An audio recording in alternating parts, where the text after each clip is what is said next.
Isang maglalako sinatoy ng gulay ng mga panahong iyon. Nasa edad 16 anyos pa lang siya. Ngunit walang tigil siya sa paglalako. At kung saan-saan siya nakakaabot.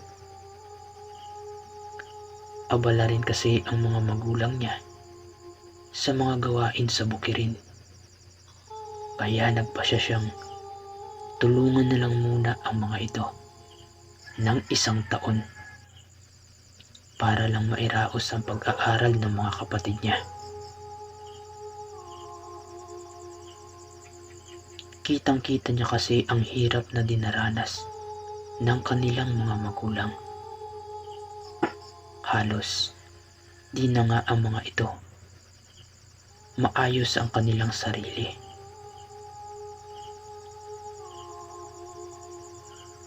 At minsan, nakakalimutan na ng mga itong kumain. Naging masaya naman siya sa mga ginagawa niya sa kadahilan ng parating ubos ang mga daladala niyang gulay.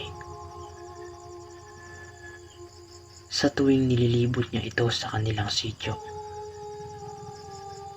Isang hapon, habang pasipul-sipol siyang naglalakad, pauwi na siya ng mga oras na yon.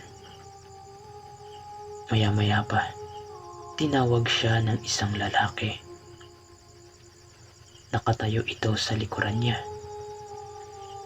Kinabahan naman siya nang lingunin niya ito.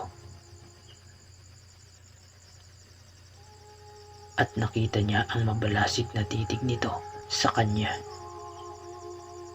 Akala niya may gagawin ito na di mabuti. Pero mali siya ng akala. At nang makalapit na siya dito, sinabihan siya nito na huwag pumunta sa mga kabahayan sa labas ng sityo. Iba raw ang ugali ng mga tao doon. Baka mapahamak lang siya. Sinabihan rin siya nitong huwag magpapagabi. Gawa ng marami na raw sa mga nakatira sa sityo nila ang mga nawawala. Ayon pa sa lalaki na simula raw nang dumating ang isang pamilya na yon,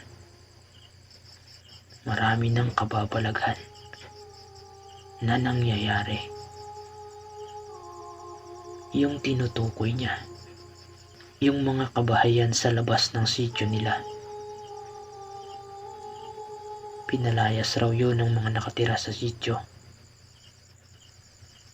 Simula nung nakita nilang nagpapalit ng kaanyuan ng mga ito. Sa madaling salita, isang pamilya ito ng mga aswang.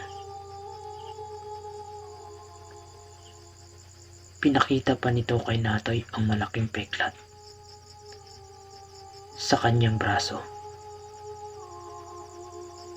Ayon sa kanya na nakuha niya yon sa pakikipagbuno niya sa isa sa mga kalahin nito. Hanggang sa dumami ng dumami na ang kabahayan doon sa labas ng sityo. At kung di siya nagkakamali, isang angkana ng mga aswang ang nakatira doon. Maya-maya pa, agad naman siya nitong pinauwi. Ayon pa sa lalaki na binigyan na raw siya nito ng babala. Kung matigas pa rin ang ulo niya at hindi nakinig kapag may nangyari sa kanyang hindi maganda, wag raw sana siyang sisihin ng mga tao na nakatira sa sityo. At nung makauwi na nga si Natoy, tinanong niya yung mga magulang niya kung anong meron sa labas ng sityo. Bakit bawal pumunta doon? Lalo na kung sasapit ang gabi. At nung marinig yun ng kanyang ama at ina, Agad namang nagtitiga ng mga ito. Kitang-kita ni Natoy ang lubos na pag-aalala sa mga pagmumukha ng mga ito. Agad namang nagwika ang kanyang ama na hanggat maaari, wag na wag raw siyang pupunta sa lugar na yon. Di naman raw lahat na nakatira sa labas ng sityo mga aswang.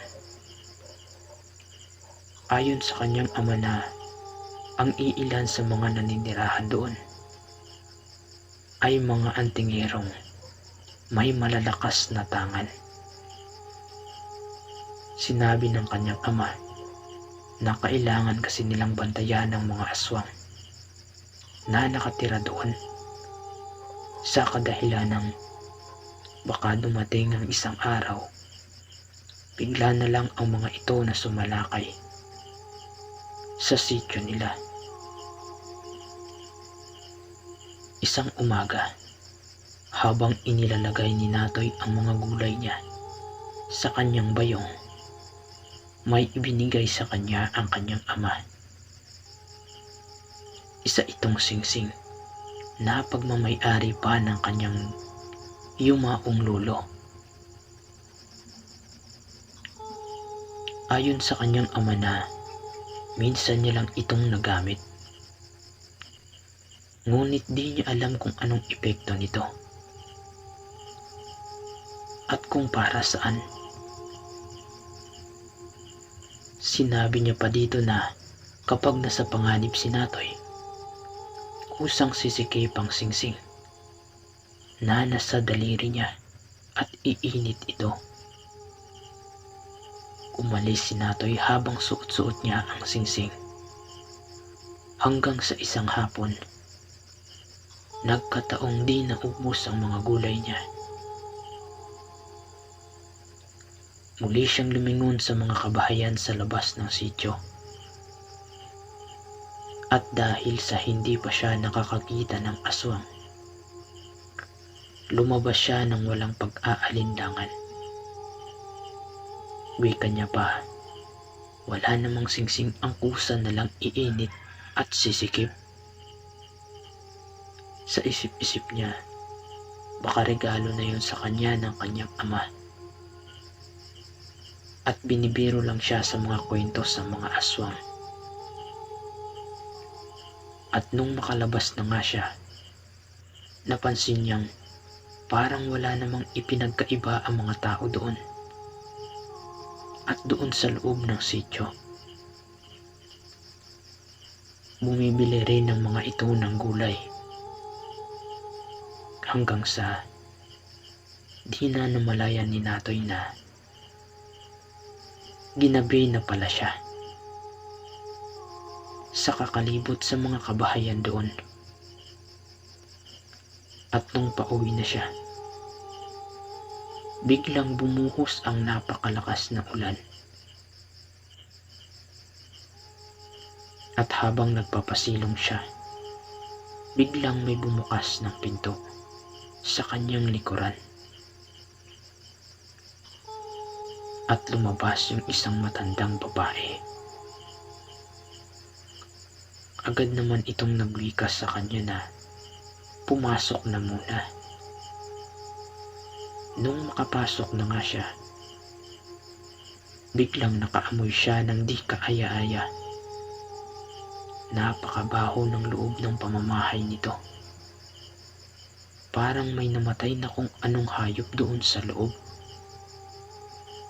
Hanggang sa niyaya siya nitong kumain. At sa kabutihang palad, di pa siya nakakaramdam ng gutom ng mga oras na yon. Kaya sinabi niya ditong busog pa siya. At nung di pa humihinto ang pagbuhos ng ulan, agad namang nagwika yung matanda na kung gusto niyang magpahinga, may bakante raw siyang kwarto. Dala ng matinding pagod, agad naman siyang sumang-ayon. Ngunit lingid sa kanyang kaalaman, na dito na magaganap ang isang pangyayari sa buhay niya na hindi niya malilimutan. Habang nagpapahinga siya, bigla siyang napabalikwas nang biglang uminit ang singsing na suot-suot niya. Nagliwanag na rin yon. Maya-maya pa, nakakarinig na siya ng mga boses ng tao sa labas ng kanyang kwarto.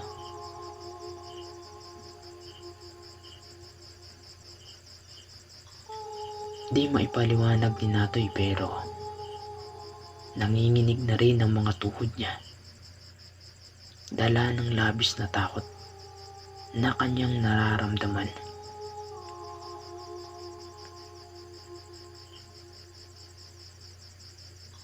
Gawa ng sawali lang ang dingding ng kwarto, dahan-dahan niya itong sinilip. Biglang nanlaki ang kanyang mga mata nang makita niyang kakaiba ang wangis ng mga ito.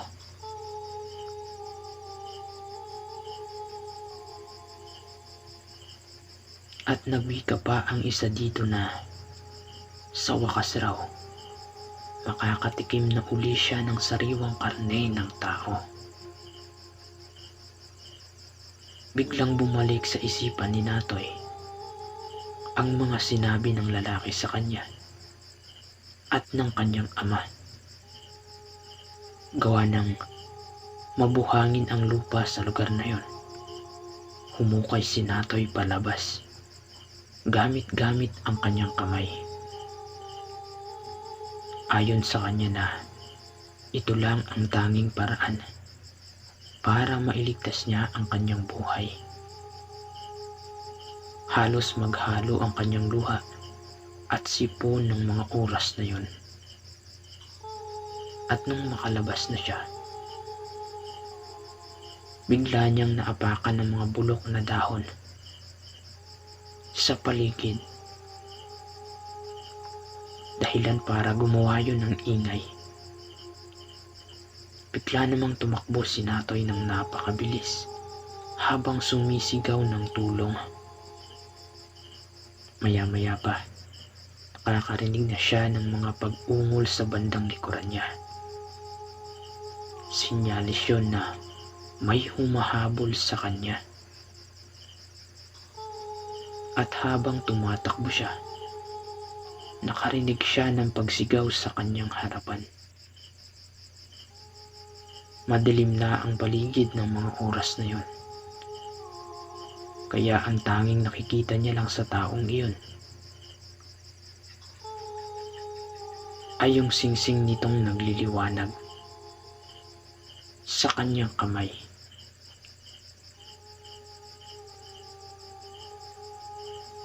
At katulad yun ng suot-suot niya. At nung makalapit na siya dito, sinabihan siya nitong umuwi na at siya na ang bahala.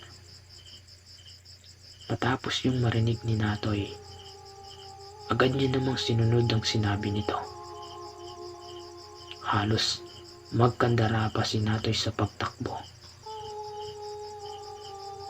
Maya-maya pa, nung lingunin niya ang kinaroroonan ng lalaki, napansin niyang may mga kasama ito. Katulad niya, may mga suot din itong singsing na nagliliwanag. At nung itinuloy ni Natoy ang pagtakbo niya, nakarinig siya ng pagsisigawan. Hudyat yun na nagsimula na ang isang maliit na digmaan ng mga ito kontra sa mga aswang.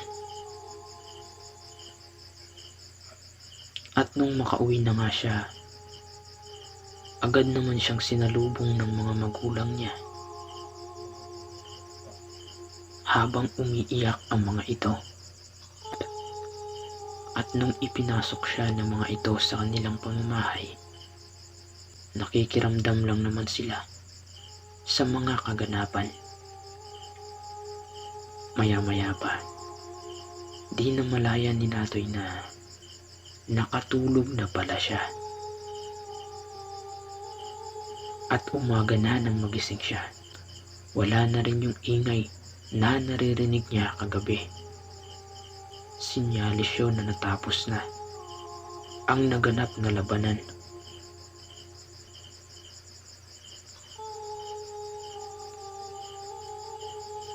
At simula ng mga araw na yon, malaya nang naglalabas-masok ang mga tao sa sityo. May nakapagsabi rin na naubos na ang mga aswang na naninirahan sa sityo nila. Ayon sa usap-usapan na nilabag ng mga ito ang kasunduan nila sa sityo na huwag mambiktima ng taga roon. Magmula nun, di niya na rin nakita yung lalaking antingero. Ngunit alam niya na konektado ito sa singsing at sa kanyang lolo. At dito na nga nagtatapos ang kwento ni Natoy na pinamagatang ang bigay na singsing ni Lolo.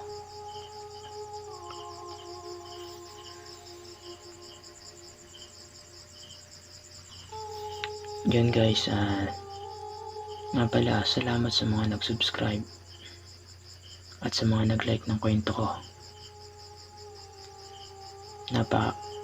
Napakalaking tulong nun para sa akin. At sana magustuhan nyo pa yung mga susunod ko pa na kwento. So, paano? Yun lang mga kagantimpala. Hanggang sa muli. Salamat.